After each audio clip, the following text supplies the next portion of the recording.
Я знакома с очень красивой девушкой. Я любуюсь ее лицом, вдохновляюсь ее женственностью и утонченностью, ее чувством вкуса и взглядом на окружающий мир. Но она видит себя иначе. Ее отражение в зеркале показывает ей другую картинку. Не раз я слышала от нее сравнение себя с уродом.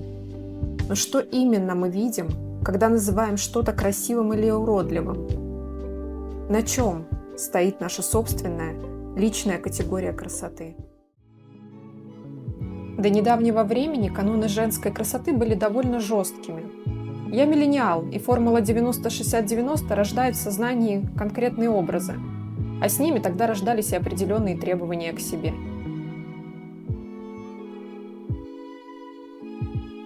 На ум сразу приходят строчки из песни Крека.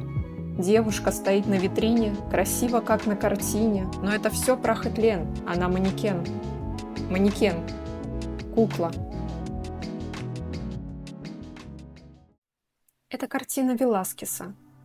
Здесь я вижу человека, который вряд ли попал бы в категорию красивых в своем времени. Хотя стоит заметить, что портрет лишен карикатурности, которую можно было бы ожидать от того периода. Есть ли здесь красота? Или уродливость?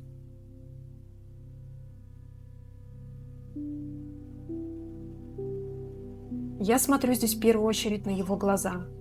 И это то, что для меня сразу является самым красивым в этой картине. Такие выразительные. Когда я смотрю на его глаза, все остальное выпадает из фокуса зрения, и я уже не оцениваю. Словно я могу говорить с ним взглядами.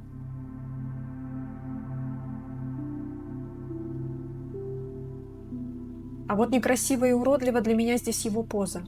Он мне напоминает куклу.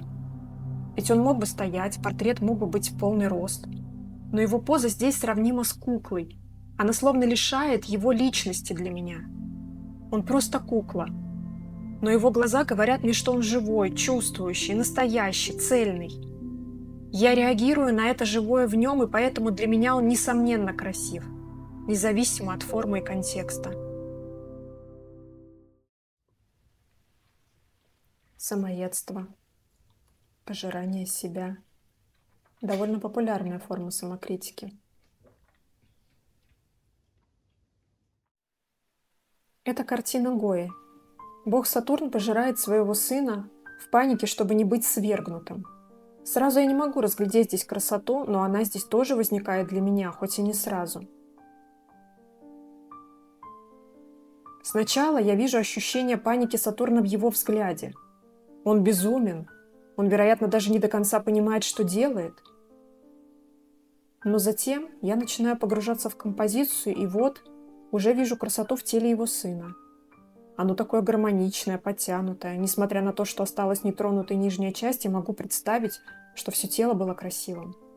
Он был красивым, но паника, потеря контроля Сатурном, его страх сжирают эту красоту, уничтожают то, что было гармоничным, возможно, прекрасным. Человек в самокритике подобен Сатурну. Пережитая травма, страх, потеря контроля могут перекрывать его цельное восприятие себя, и он начинает буквально сжирать себя.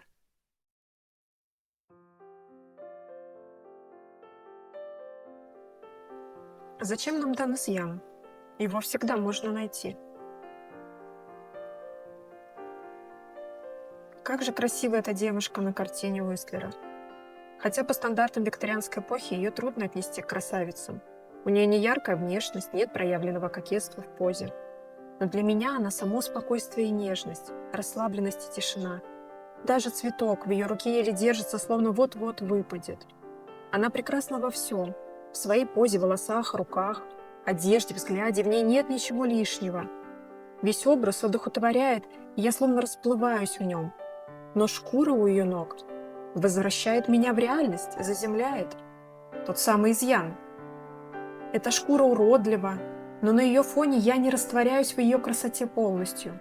Изъян должен быть, он собирает наше конечное восприятие и дает нам возможность видеть и понимать больше.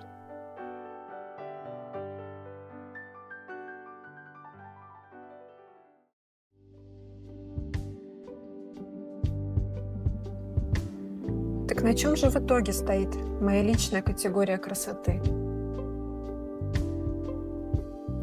Красота для меня не форма, а внутреннее откликание. Я вижу красоту тогда, когда способна чувствовать. Уродство не мешает красоте, оно ее проявляет.